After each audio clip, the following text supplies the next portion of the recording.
Hi friends, ഞാനേ ഒരു കാര്യത്തെക്കുറിച്ചിട്ട് 2-3 ദിവസം കൊണ്ടൊന്ന് സംസാരിക്കണം എന്ന് വിചാരിച്ച്. പക്ഷെ അത് സംസാരിക്കാൻ എനിക്ക് അങ്ങോട്ട് മനസ്സ് വരണുണ്ടായിരുന്നില്ല. പക്ഷെ സംസാരിക്കാതിരിക്കാനും പറ്റുന്നുണ്ടായിരുന്നില്ല. അപ്പോൾ എന്താണെന്ന് വെച്ച് കഴിഞ്ഞാൽ, നമ്മുടെ നാട്ടിലൊരു കുഞ്ഞ് 1.5 വയസ്സുള്ളൊരു കുഞ്ഞ് മരിച്ചില്ലേ, മരിച്ചതല്ല, ആ ഒരു കുഞ്ഞിനെ കൊന്നില്ലേ. അപ്പോൾ അതിങ്ങനെ ആ ന്യൂസ് കണ്ടപ്പോൾ തുടങ്ങിയിട്ട് ഞാനൊരു ഇൻസ്റ്റാഗ്രാമിലൊരു വീഡിയോ കണ്ടായിരുന്നു. ഒരു യൂട്യൂബർ എന്തോ ഒരു ചലഞ്ച് ചെയ്തിട്ട് അവർക്ക് എന്തോ ഗിഫ്റ്റ് കൊടുക്കുന്നത്.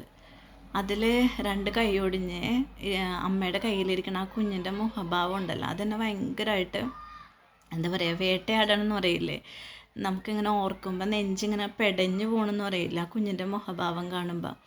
അത് ഞാനിങ്ങനെ ആലോചിക്കുമായിരുന്നേ, കരയാനോ ചിരിക്കാനോ മാത്രം അറിയണ ഒരു പ്രായത്തിൽ, അല്ലെങ്കിൽ ജസ്റ്റ് വേർഡ്സൊക്കെ നമ്മളിങ്ങനെ പയ്യെ പയ്യെ വേർഡ്സൊക്കെ പഠിച്ചിങ്ങനെ പയ്യെ നടന്നൊക്കെ വരണ ആ ഒരു പ്രായത്തിൽ ഒരു വികാരവും ഇല്ലാതെ ഇങ്ങനെ എന്താ മൂകം പിടിച്ച് വേദനിച്ചിരിക്കണ ആ ഒരു കുഞ്ഞിൻ്റെ മുഖം കണ്ടിട്ട് എനിക്ക് സഹിക്കാൻ പറ്റുന്നുണ്ടായിരുന്നില്ല. ഭയങ്കര ബുദ്ധിമുട്ട് എനിക്ക് തോന്നിയായിരുന്നു. അപ്പോൾ ഞാൻ ആലോചിക്കുകയാണ്, എൻ്റെ കുഞ്ഞിന് 12 വയസ്സാവുകയാണ്. അപ്പോൾ എൻ്റെ കുഞ്ഞിനെ ഇപ്പോൾ കുഞ്ഞിൻ്റെ തെറ്റുകൊണ്ടാണെങ്കിൽ പോലും വീട്ടിൽ വഴക്ക് പറയുകയോ കൊച്ചിൻ്റെ പപ്പ കൊച്ചിനെ വഴക്ക് പറയുകയോ ചെയ്ത് കഴിഞ്ഞാൽ ഞാൻ സമ്മതിക്കില്ല, ഞാൻ ഫൈറ്റ് ചെയ്യും. ഞാൻ അവരോട് പറയും, അങ്ങനെ ചെയ്യണ്ട, കൊച്ചിൻ്റെ ഭാഗം ന്യായീകരിക്കും. അതായത് അവരുടെ കുഞ്ഞു മനസ്സിനെ വേദനിപ്പിക്കാൻ നമുക്ക് എങ്ങനെ തോന്നും. ഞാനിപ്പോൾ കൊച്ചിൻ്റെ പപ്പയുടെ അടുത്തേക്ക് ഞാൻ പറയാറുണ്ട്, എന്തെങ്കിലും നിസ്സാര കാര്യത്തിനൊക്കെ വഴക്ക് പറയുള്ളൂ. അപ്പോൾ ഞാൻ പറയും, വലിയ വലിയ തെറ്റുകളൊന്നും ചെയ്യണ പ്രായം ആയിട്ടില്ലല്ലേ കുഞ്ഞുങ്ങൾ. അപ്പം ഞാൻ പറയണത്, അതായത് തിരുത്താനും എല്ലാത്തിനുമുള്ള ഒരു പ്രായമുണ്ട് അവർക്ക്. അവരുടെ ചെറിയ മനസ്സ് ഇപ്പം വേദനിപ്പിക്കണ്ട, ജസ്റ്റ് കാര്യങ്ങൾ പറഞ്ഞ് മനസ്സിലാക്കി കൊടുത്താൽ മതി എന്ന് പറയും.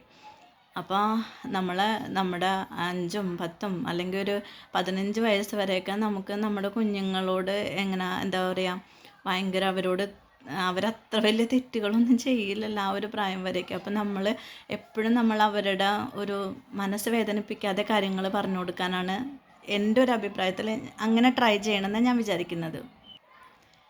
അപ്പോൾ അങ്ങനെ നമ്മുടെ കുഞ്ഞുങ്ങളെ അങ്ങനെ പ്രൊട്ടക്റ്റ് ചെയ്ത് നമ്മൾ ജീവിക്കുന്ന കാലത്ത് എന്താ പറയുക, ഇങ്ങനത്തെ ഒരു ഇത് കേൾക്കുമ്പോൾ മാനസികമായിട്ട് നമുക്ക് ഭയങ്കര ഒരു ബുദ്ധിമുട്ടല്ലേ. 1.5 വയസ്സുള്ള കുഞ്ഞ് എന്ത് തെറ്റ് ചെയ്യാനാണ്, അല്ലെങ്കിൽ എന്തിനതിനോട് ഇത്ര ദ്രോഹം ചെയ്തു. അത് ഭയങ്കര ഒരു എന്താ പറയുക, ആ മുഖം അതിങ്ങനെ നമ്മൾക്ക് ഭയങ്കരമായിട്ട് എന്താ പറയുക, ഇൻസ്റ്റാഗ്രാമിലൊക്കെ ഇങ്ങനെ സ്ക്രോൾ ചെയ്യുമ്പോൾ പല പല വീഡിയോസ് അതിനെ ബേസ് ചെയ്തിട്ട് പല വീഡിയോസ് ഇങ്ങനെ ചെയ്തേക്കണ കാണുമ്പോൾ എനിക്ക് അതിലേക്ക് നോക്കാൻ പേടിയാവണ പോലെ തോന്നും. അതിങ്ങനെ ആ ഒരു മുഖം, ആ ദയനീയത നമ്മളിങ്ങനെ ഭയങ്കരമായിട്ട് ഹോണ്ട് ചെയ്യണ പോലെ തോന്നും. ഇനിയൊരു കുഞ്ഞുങ്ങൾക്ക് ഇങ്ങനെ വരാതിരിക്കട്ടെ. ഞാനിങ്ങനെ പല സാമൂഹികമായ പ്രശ്നങ്ങളിപ്പോൾ സ്ത്രീധനത്തിൻ്റെ പീഡനം മൂലം മരിക്കണത്, അങ്ങനെ ഇങ്ങനെ കുഞ്ഞുങ്ങളെ ഉപദ്രവിച്ച് ഇതാവണതൊക്കെ കാണുമ്പോൾ ഞാൻ വിചാരിക്കും, ദൈവമേ ഇനി അടുത്തൊരു ന്യൂസ് ഇല്ലാതിരിക്കട്ടെ ഇങ്ങനെയെന്ന്. പക്ഷെ കുറച്ച് നാൾ കഴിയുമ്പോൾ വീണ്ടും റിപ്പീറ്റഡായിട്ട് നടക്കുകയാണ്. അപ്പോൾ മനുഷ്യരൊക്കെ ഇങ്ങനെ മാറിപ്പോണ കാണുമ്പോൾ ഭയങ്കര ഒരു ബുദ്ധിമുട്ടുണ്ട്. ദയയില്ലാതെയായി പോണ്, കരുണയില്ലാതെയായി പോണ്. എങ്ങോട്ടാണ് സമൂഹത്തിൻ്റെ ഒരു പോക്ക്?